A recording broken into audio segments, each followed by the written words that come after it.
Hi, my name is Renee Cartwright, President of Los Arenos de Point Vicente. Today, I'm here to introduce an exciting new program, the Junior Docent Nature Series Peninsula Profile. The Junior Docent produced this series in collaboration with the Rancho Palos Verdes Educational Channel, RPV-TV, and RPV-TV's high school interns. The segments that you're about to see cover aspects of the culture, history, and wildlife on the peninsula. The program is based on papers that the docents wrote. Los Arenos de Point Vicente is a volunteer organization which assists and supports the City of Rancho Palos Verdes objectives for the Point Vicente Interpretive Center, its parks and trails with regard to the natural and cultural history of the Palos Verdes Peninsula. At present, there are 150 members consisting of docents, volunteers, and junior docents. The junior docents are students from Peninsula and Palos Verdes high schools who, after completing our training program, become docents. Our docents lead tours for over 40,000 visitors that come through the Interpretive Center each year. We also lead public hikes on the various trails in Rancho Palos Verdes.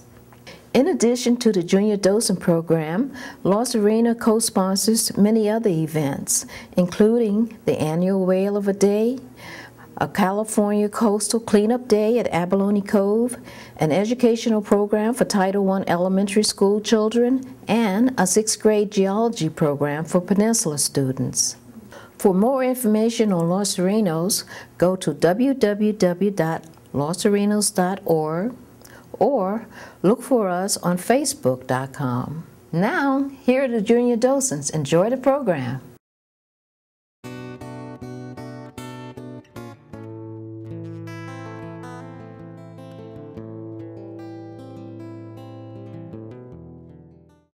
Many people know the pelican to be a long-billed bird with a trademark throat pouch, but not many people are familiar with other characteristics of the brown pelican and how a pesticide nearly put them on the endangered species list. The brown pelican ranges up to 4 feet in length with a 7-foot wingspan. The pelican has a grayish-brown body as an adult. They are called the brown pelicans because they are completely brown when they are born. These birds are also characterized by a white head and a brown crown. Creating habitats along the west coast, the brown pelican is naturally a warm-weathered species. California brown pelicans use a lift of air and thermals to aid in soaring. They are also very capable of flap gliding over the open sea in lines or V formations. When feeding, the pelican will circle around a school of fish and then dive down to scoop up the fish. Using their long bills, the pelican will take in large amounts of water and fish in their pouches of skin. This bill can hold 2 to 3 times the material in the stomach. The pelican can hold nearly 3 gallons of both fish and water. The only pelican that is a plunge diver is the California brown pelican. What that means is, pelicans will dive 10 to 65 feet and then skim the surface of the ocean for fish. They rely solely on the ocean as their main food source. Average diet of pelicans consists of anchovies, sardines, and mackerel. They build full-size nests on the ground or in shrubbery, in close proximity to the coast and on islands for feeding purposes. During their breeding season, pelicans' necks turn a dark brown, and their pouch turns a bright red. This breeding factor helps scientists determine what time they are breeding. Another known fact is that they lay an average of 3 eggs in their breeding season. While the adult male and female brown pelicans look the same, all baby pelicans are born entirely brown. Unfortunately, the brown pelican was at one point endangered due to excess emitting of harmful pesticide called DDT. DDT is a pesticide used on crops to kill mosquitoes and other pests. At the time that DDT was being used heavily, people were worried about getting malaria, and they did not believe the pesticide would have an effect on animals because humans weren't affected. The DDT started to affect pelicans first during their breeding season. Pelicans are exceptionally susceptible to a bioaccumulation of the pesticide DDT. This caused reproductive failure by altering calcium metabolism and thinning in eggshells. The shells surrounding the pelican embryo were weakened and broke easily. The reproductive rates fell nearly 50% during the first year that excess DDT was being dumped into the ocean. The brown pelican was listed as an endangered species in 1970. A famous book, Silent Spring by Rachel Carson, claimed the attention on the public and raised awareness of what was happening to the pelicans. This helped the cause of banning DDT. During the 1970s, the use of DDT was officially banned, and there have been strict precautions and restrictions that control the use of pesticides in the US.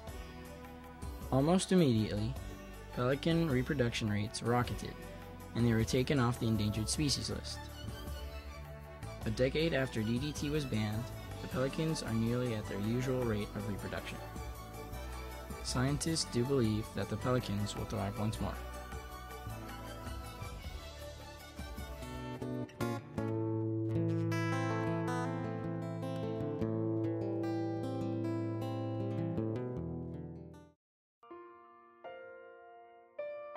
Our Palos Verdes Peninsula was home to the first oceanarium on the West Coast. Marineland was opened on August 28, 1954. Located just half a mile south of the Point Vicente Interpretive Center, Marineland is considered California's first major theme park, opening 1 year before Disneyland. The most popular attraction at Marineland was the trained pilot whale Bubbles and orcas Orky and Corky. These beloved whales were the largest animals in any zoo or oceanarium across the world. The dolphin and sea lion shows were also a favorite among visitors. Sharks, birds, and harbor seals are just some of the other animals that called Marineland home.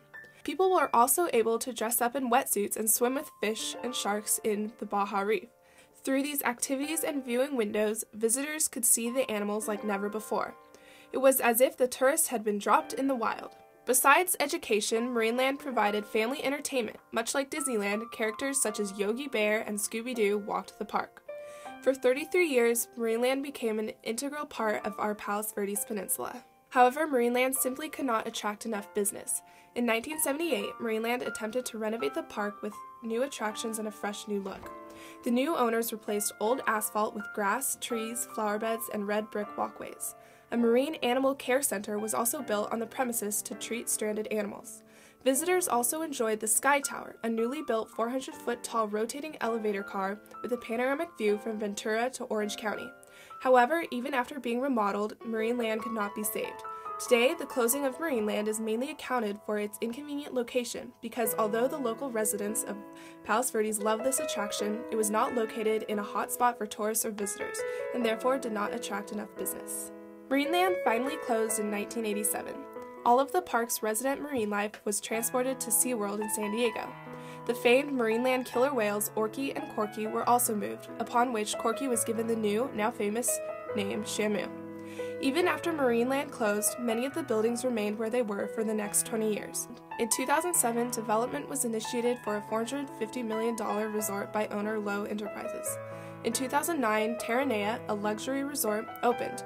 The resort boasts 582 rooms situated on 102 acres of land. Additionally, an expansive 9-hole golf course is a prominent feature of Terranea, and a large part of its claim to fame. Terranea is also known as a filming spot for a variety of television shows and movies, including ABC's popular show, The Bachelor. After 20 years since the park closed, Marineland's history is still being preserved throughout the community, through a variety of reunions and memorials. Terranea has made an effort to commemorate Marineland's legacy by preserving the original trees planted there and by naming one of their event facilities the Marineland Ballroom.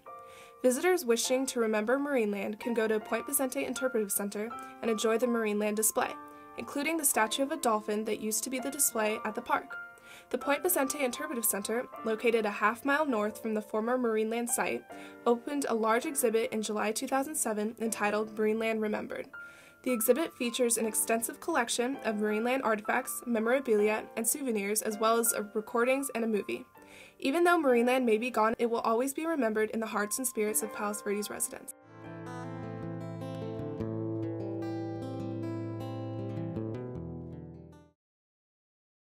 One of the most interesting and distinctive creatures in the tides is the sea anemone. Often called the flower of the sea, the sea anemone is well known for its plant-like appearance, as well as its many vibrant colors and patterns. But, due to its unique anatomy, the sea anemone lacks a locomotive ability. They are found latched on to the sides or undersides of the rocks in the water, or burrowed into the mud and the sand. The only way an anemone can change its location is by catching a ride on a larger animal, usually a crab, or simply detaching itself from the rock and dragging itself to a new location using the foot at the base of its body called a pedal disc. This foot is the main muscle keeping them firmly grasped to the surface of the rocks as the tides roll in and out. Just as the other inhabitants of the tide pools, the sea anemone has its very own specific means of defense and survival within the tides. In low tide, when the water recedes back into the ocean, the sea anemone is faced with dramatic change in temperatures. In order to cope with the scorching heat, open air, and constant winds, the sea anemones close up when the tide goes out. In addition, they live in colonies and coat their bodies with sand and pieces of shells to protect themselves from the elements and conserve moisture. Anemones attached to the rocks during low tide reside in crevices where they stay cool and moist. Anemones out of the water generally retract their tentacles into their bodies where they may appear to be no more than wet, squishy blobs. Other than nature's elements, sea anemones face even more predators with the low tide. Seagulls take advantage of the anemone's open position, making it easy for them to pluck them off the rocks. However, possibly the most dangerous threat is the ignorance of humans. Unaware, some may step on them during the low tide. During high tide, the tide pool environment changes entirely. Once the anemones are completely submerged in water, they remove their tentacles from within their bodies, making them look very similar to flowers. It is here that the anemone's defense becomes its most useful ability. When faced with a predator or threat, the sea anemone's defense is the same as when it gets its food. Located within the tentacles are elements that sting, called nematocysts. In each nematocyst, there is a toxic compound that is released within each sensory hair. When an organism touches the tentacle, the hair cell attaches itself onto the creature and injects a small amount of poison. This is what gives the anemone its characteristic stingy feeling. The poison contains neurotoxins, which, when injected into the prey, either sting or paralyze the victim. Using these tactics, the sea anemone co-inhabits the beautiful tide pools with the many other unique creatures and plants living there. Together, they form one of the most amazing communities here in our very own backyard.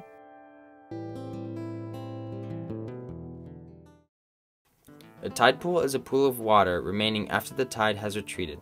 Many forms of life live in and around the tide pools. The intertidal zone is the area between high and low tide.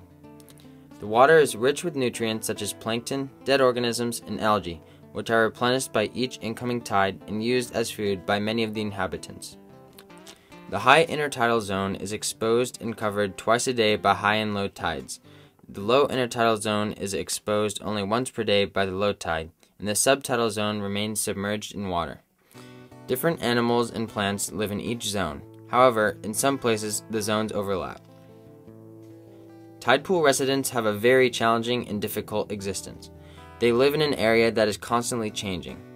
They need to survive the heavy pounding of the waves and the movement of the rocks and sand. When the tide goes out, they must be able to withstand long stretches with no water, the hot sun, wind, birds, and people. The inhabitants have different ways of keeping themselves from being swept away by the retreating tide.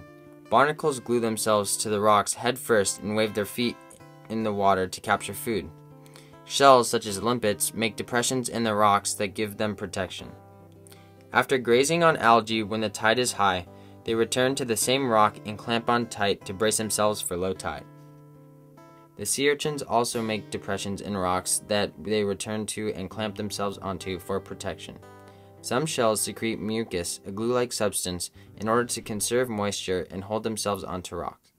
Other shells drill holes in the rocks where they live and are protected. If you take an empty shell from the tide pools, you could be depriving a hermit crab of a home or a sea anemone of its shell cover. Please leave everything in the tide pools. Be careful of the green algae on the rocks, as it can be extremely slippery and could easily cause you to fall. Watch for the incoming tide and beware of the ocean at all times. You do not want to get washed out to sea by an unexpected wave. If you would like to experience the tide pools yourself, check out either Abalone Cove or Cabrillo Marine Beach.